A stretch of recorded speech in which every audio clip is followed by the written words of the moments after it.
I'm just taking the tape off because it's kind of wrecking it actually.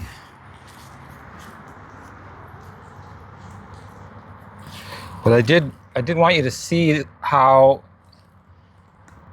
what that looks like. It helps to delineate the different lines. We have lines that are the actual degree lines, and then we have lines that are paralleling the degree line. So I was using the black tape to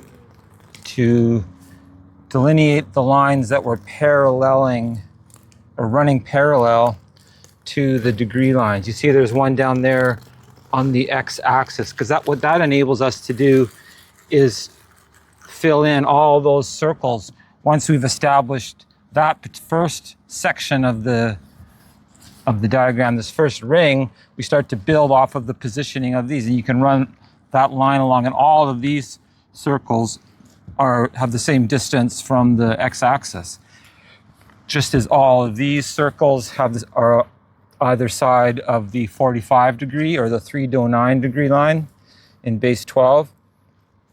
Then the 1 do 3 line, 15 degree line again.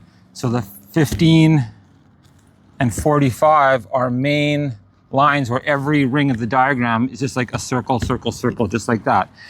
You notice the 30 degree line, it's coming from between these two circles. That was one of the aspects of the original this first ring. But here we have a circle, then it goes between two, and then again, so there's a pattern there that's emerging, and that's a pattern that's the type of pattern that emerges throughout the diagram, is when you get a first position of something, and then basically you double that and it shows up again, and then you double that and it shows up again, that sort of thing.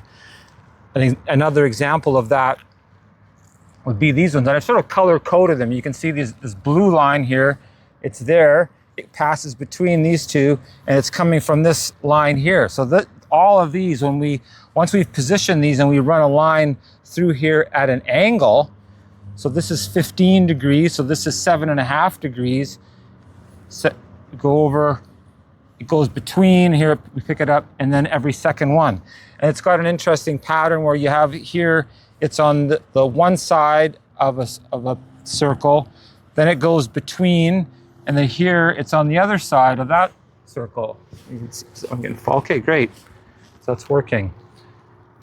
Okay, so that's a quick introduction to the geometry of this diagram for 360 degrees.